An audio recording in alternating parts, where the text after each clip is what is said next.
ஆதி துணை ஆதியே துணை ஆதியை அறிய குருவே துணை.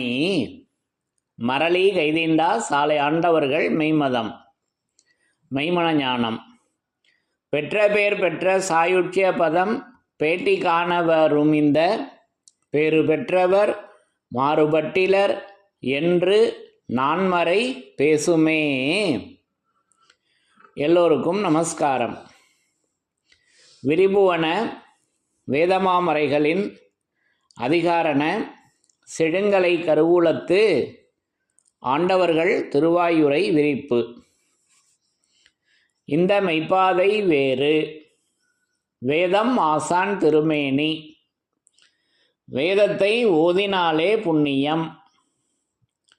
வேதங்கள் பூராவும் தித்திக்குது. திருமறை குரு பெருமான் திருமறை குரு தீன் திருமேனியர். வேத ஏட்டில் எழுதியுள்ளதை படிப்பதன் பயன் இறைவனை காண்பதுதான். தலைவன் தன்னை அறிந்தவனே குலத்தோன் என்று திருவேதம் உமக்கு உரைக்கச் சொன்னது எம்மை. எம்மை நீ அடைந்தாயானால் பஞ்சாட்சரமாக விளங்கும் அந்த பிரணவ சுரூப கொழுந்தை நீ கைப்பந்தாக உன் மதிக்கரத்தில் பெறுவாய் என்ற நமது பெருமானவர்களின் உத்தரவின்படி நமது தெய்வம் அவர்கள் என்றென்றும் நமக்கு திருமறை குருபெருமானாக எப்பவும் நமக்கு திருமறையாக விளங்கி கொண்டிருக்கின்றார்கள். அப்போ அந்த திருமறையிலிருந்து யமனை வென்ற திருமறையின் சிறப்புகளை ஒவ்வொன்றாக நம்முடைய 4 வேதங்களிலிருந்து ஒவ்வொன்றாக படித்து தரிசனை செய்து வருகிறோம். அதன்படி இன்றைக்கு இந்த பதிவிற்காக நான் எடுத்துக்கொண்ட வாசகம் நம்முடைய திருமெஞ்ஞான குரலிலிருந்து அந்த யமனை வென்ற அந்த ஆயுதம், அந்த திருமறை, அது எப்படி திருமறையாக நமது தெய்வமர்கள் விளங்கி கொண்டு நமக்கு வருகின்ற அந்த யமபடர் அச்சத்தினை, அந்த யமபடரினை, அந்த யம பயத்தை முறியடிக்கின்றார்கள் என்ற அந்த அருள்வர்ஷிப்பை எடுத்து வெளியாக்கி வர்றாங்க. அதை முதல்ல படித்து தரிசனை செய்யலாம். பிரம்மோதய மெய்வழிச்சாலை ஆண்டவர்கள் திருவாக்கியம். திருமெஞ்ஞான குரல் திருவாக்கியம் எண் 56, பக்கம் எண் 260. சாதிகளின் கர்த்தாவே, அச்சமில்லாத வாழ்வில் உங்களுக்கு ஆசைதானே வந்திருந்தவர். ஆமாம், ஆசைதான். ஆண்டவர்கள், பாம்பை கண்டால் அச்சம் வருது.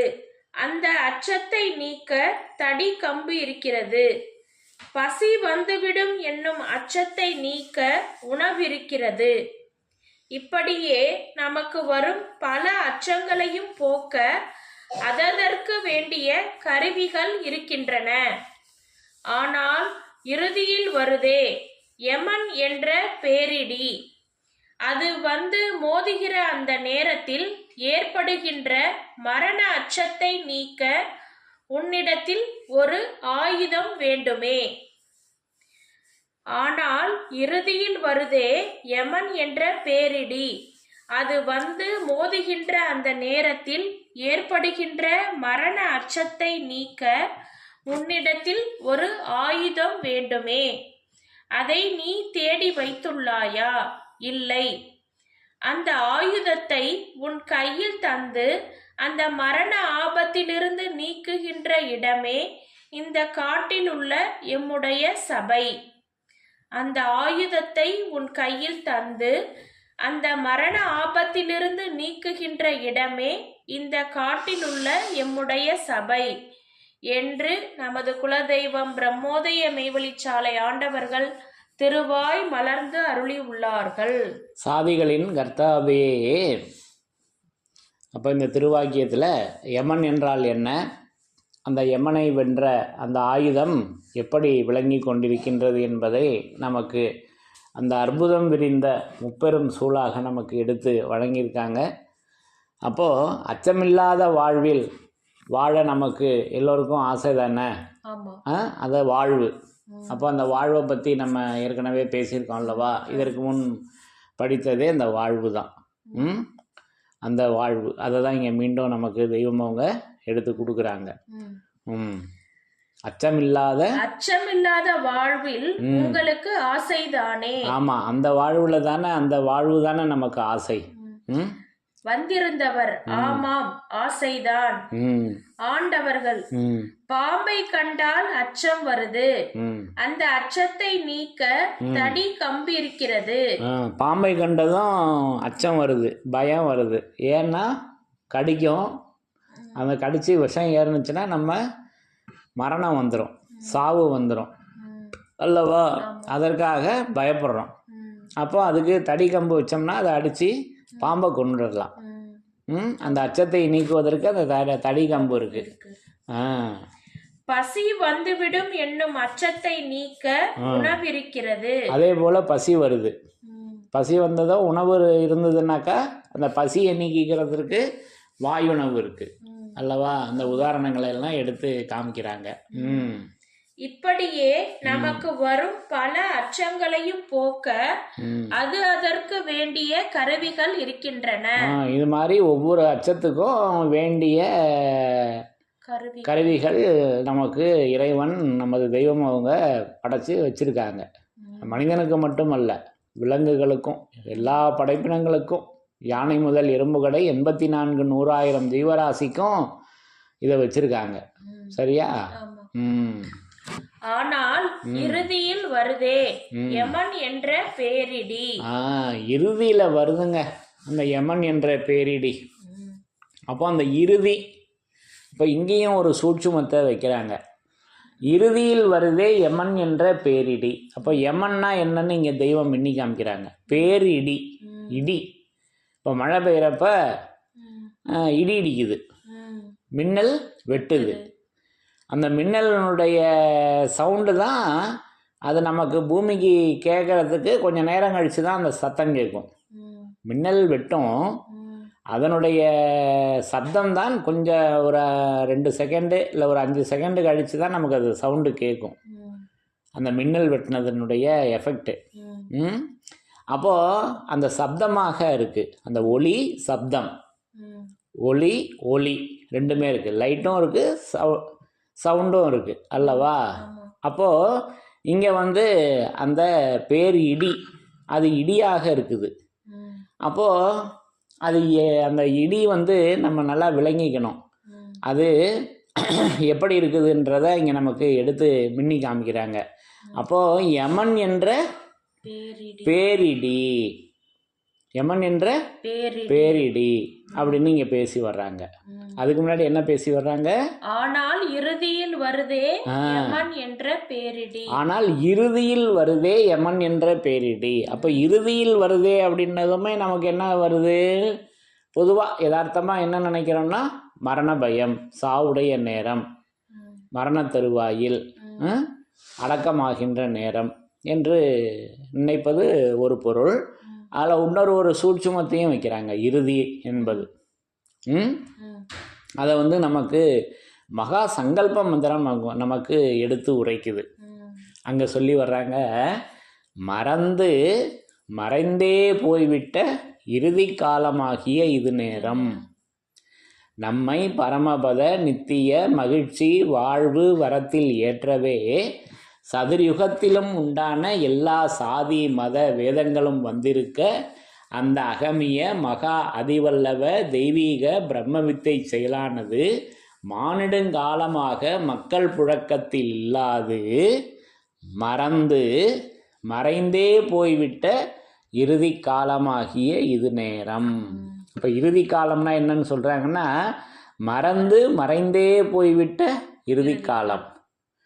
இப்போ நம்ம நினைவில் உலகத்து, இப்போ என் நினைவில், நம்ம நினைவில் என்ன மட்டும்தான் எடுத்து, என் நினைவில் உலக வாழ்க்கையினுடைய கவனம், அந்த கவனப்பசை இருக்குது. விஞ்ஞானத்தை பற்றிய கவனம் இருக்குதான்னா இல்லை. அப்போது பிறவா இனி மறவா பேறு பெற்ற பணக்காரரடி என்று பொன்னரங்க கொம்மியில் பேசி வர்றாங்க. உங்களை மறவாதவர்களின் கூட்டத்தில் எங்களையும் மீட்பித்து கடத்தாட்டி வைக்க வேண்டும் ஆண்டவரே என்று பாவ விமோச்சன திருமந்திரம், நன்னம்பிக்கை வைப்பு என்னும் பாவ விமோச்சன திருமந்திரத்திலையும் நமக்கு வாசகத்தை கொடுத்து வச்சுருக்காங்கல்லவா, அப்போது அந்த வாசகத்தை மறந்துடுது என் நினைவு. அப்போ அதை சொல்லிக்கொண்டே இருக்கணும். எப்படி தினந்தோறும் குறைந்தது 3 வேளை சாப்பிட்றோமோ அதை போல் தினந்தோறும் இந்த வேத வாசகத்தை எடுத்து சொல்லணும். அப்படி சொல்லவில்லை என்றால் இறுதி காலத்துக்கு போயிடுறேன் நான். மறைந்தே போய்விட்ட இறுதி காலம். அப்போ அதை தான் இங்கே அந்த இறுதியாகிய இறுதியில், ஆனால் இறுதியில் வருதே யமன் என்ற பேர். அங்கே வருது அந்த பேரிடி. அப்போ அந்த சப்தம் வருது, அந்த பிரகாசம் வருது, யமன் என்ற பேரிடி. அதை தான் இங்கே தெய்வம் அவங்க மின்னி காமிக்கிறாங்க. இப்படி நான் அதை மகா சங்கல்ப மந்திரத்தில் இப்படி நான் தரிசனம் செய்கிறேன்.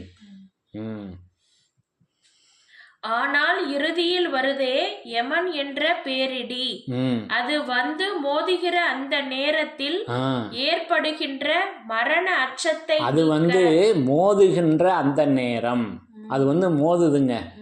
யமன் என்ற பேரிடி வந்து மோதுதான். இங்கே ஆனந்த கலிப்பில் என்ன சொல்லி வர்றாங்க, மார்கநாதர் அருட்பழுத்து மோதும் சஞ்சீவின்னு சொல்கிறாங்க. இங்கே மெஞ்ஞானத்தில் எப்படி இருக்குது, இது யமனுடைய அந்த பேரிடி வந்து மோதுது. இங்கே தெய்வீகத்தில் எப்படி அது வந்து அதை யமனை எப்படி விரட்டி கடத்தாட்டி வைக்கிறாங்க நம்ம தெய்வம் அவர்கள் அப்படின்னா, மார்கநாதர் அருட்பழுத்து மோதும் சஞ்சீவியாக அது வந்து மோதுது. வந்து மோதுதல் என்றால் தடுத்தல் அல்லவா. அந்த யமனுக்கு வழி விடாமல் நம்மக்கிட்ட யமன் வராமல் தடுத்து நிற்கிறாங்க தெய்வம் அவங்க. அது ஆனந்த கலிப்பில் பேசி வர்றாங்க அல்லவா. இப்படி நான் அதை உணர்கிறேன். அது அருட்பழுத்து மோதுது. யாருடைய அருட்பழுத்து? நமது தெய்வம் அவர்களின். மார்கநாதர் அருட்பழுத்து மோதும் சஞ்சீவியாக, அந்த சஞ்சீவி அது வான வேதாந்த சஞ்சீவியாக அந்த மோதுதல் எப்படி இருக்குது, வான வேதாந்த சஞ்சீவியாக வேதாந்தமாக அவங்க நின்று அந்த யமனை தடுக்கிறார்கள் அல்லவா. அது வந்து மோதுகிற அந்த நேரத்தில் ஏற்படுகின்ற மரண அச்சத்தை நீக்க உன்னிடத்தில் ஒரு ஆயுதம் வேண்டுமே. அப்ப அந்த மரண அச்சத்தை நீக்க, அந்த மரண அச்சத்தை நீக்க உன்னிடத்தில் ஒரு ஆயுதம் வேண்டுமே. அந்த ஆயுதமாக தெய்வம் இருக்காங்க அல்லவா. இப்போ அந்த ஆயுதத்தை பற்றி நம்ம ஏற்கனவே விரிவாக பேசியிருக்கோம் அல்லவா. அது எழுத்தாக விளங்கி கொண்டிருக்கின்றது. அந்த ஆயுதம் எழுத்தாக விளங்கி கொண்டிருக்கிறது. அப்போது அதுதான் அது மார்கநாதர் அருட்பழுத்து மோதுகின்ற சஞ்சீவியாக அந்த ஆயுதம், அது கோடு ஆயுதம். அது யமபடர் அடிபடு கோடு ஆயுத கூர் திருவருட்குரல் திருமெஞ்ஞான குரலாக அவங்க ஆயுதமாக அவங்க விளங்கி கொண்டு இருக்காங்க. அது வந்து மோதுகிற அந்த நேரத்தில் ஏற்படுகின்ற மரண அச்சத்தை நீக்க உன்னிடத்தில் ஒரு ஆயுதம் வேண்டுமே. அதை நீ தேடி வைத்துள்ளாயா? அதை நம்ம தேடி, இப்போ அது வேதத்தில் இருக்குது. அதை தேடி நம்ம எங்கே வைக்கணும்? நம்முடைய நினைவில் வைக்கணும். இல்லைன்னா மறந்து போயிடும் அல்லவா. அதை தேடி வச்சு கொண்டதை தினந்தோறும் சொல்லி பழகணும். அதை தான் இங்கே சொல்லி வர்றாங்க. அந்த ஆயுதத்தை உன் கையில் தந்து அந்த மரண ஆபத்திலிருந்து நீக்குகின்ற இடமே இந்த காட்டில் உள்ள எம்முடைய சபை. அப்ப அந்த மரண ஆபத்திலிருந்து நீக்குகின்ற இடம் அதுதான் இந்த காட்டில் உள்ள எம்முடைய சபை. அதுதான் நமது தெய்வமர்கள் எடுத்து காட்டிய விளங்கும் எந்தன் ஞான சபை. அந்த ஞான சபையை விளங்கி கொள்ளணுமே. அப்போ சபை தன் ஆசிரியரின் மெய்மேனியே என்ற எண்ணம். இதே திருமஞான குரலில் பேசி வர்றாங்க. சபை தன் ஆசிரியரின் மெய்மேனியே என்ற எண்ணம் நேர் பெற உறுதி பெறும்போது மெஞ்ஞானம் எளிதாகிறது என்று, மெஞ்ஞானத்தை ஞானம் அடைதல் எளிது என்பதை எப்படி ஆக்குறாங்கன்னா, தெய்வம் அவர்களின் எண்ணமாக இருக்குதுங்க சபை. அதல்லவா அந்த ஆயுதம். இப்படி நான் அந்த ஆயுதத்தை, வேதாந்தமாகி அந்த ஆயுதத்தை, அந்த மார்கநாதர் அருட்பழுத்து மோதுகின்ற சஞ்சீவியாகி அந்த வேதாந்தம், அது அந்த இடி நமக்கு தெய்வம் அவங்க கூட அந்த ஈரோடு லக்காபுரத்தில் ஒரு அக்கா இருந்தாங்கல்லவா, அவங்க தலையில் ஒரு இடி இடித்தாங்க அல்லவா, அதெல்லாம் கூட ஒளிநாடாவில் நமக்கு பேசி வர்றாங்க அல்லவா. ஒரே ஒரு இடி தானே வாங்கினாங்க அந்த அம்மா, அந்த இடியை இப்போ நமக்கு வழங்கி வச்சுருக்காங்களே, அது சப்தமாக இருக்குது. இப்போ அது வானத்தில் தானே வருது அந்த சப்தம், அது மின்னல், அது வான வேதாந்த சஞ்சீவி. அப்போ அதை நமக்கு எப்படி இகத்திலையும் பரத்திலையும் பொருத்தி வச்சுருக்காங்கல்லவா, இப்படி நான் அதை உணர்கிறேன். அப்போ அந்த விளங்கும் எந்தன் ஞான சபை அது மலர்ந்து ஓங்க வேதகுலன் மைந்தர்குடி தழைக்க கேளீர். அது வேதகுலமாக நமக்கு அந்த குலத்தினை எடுத்து வழங்கி சபை தன் ஆசிரியரின் மெய்மேனியே என்ற எண்ணம். அப்போ அந்த விஞ்ஞான பாரவான்களின் எண்ணம் ஒன்றுக்குத்தான் யமன் கட்டுப்பட்டவன். இது நம்ம சாகா கிளை கிரந்தத்தில் படித்து தரிசனம் செய்திருக்கிறோம் அல்லவா. ஆக இப்படி ஒவ்வொரு இடங்களிலும் நமது தெய்வம் அவர்கள் அந்த ஆயுதமாக அந்த எண்ணமாக விளங்கி கொண்டு நமக்கு வருகின்ற அந்த யமபடர் அச்சத்தினை நமக்கு இந்த திருவாக்கியத்தில் சபையாக நின்று அந்த இடியாக நின்று அவர்கள் நமக்கு அதிலிருந்து மீட்டு நம்மை இப்படி அந்த விண்ணுலகத்தில் ஆக்கி இருக்கின்றார்கள் என்பதை இந்த திருவாக்கியத்தின் மூலம் நமக்கு எடுத்து விளக்கி காட்டியிருக்கிறார்கள். ஆகவே அந்த சபையாக அந்த பேரிடியாக அது நம்ம மறந்துடக்கூடாது அல்லவா.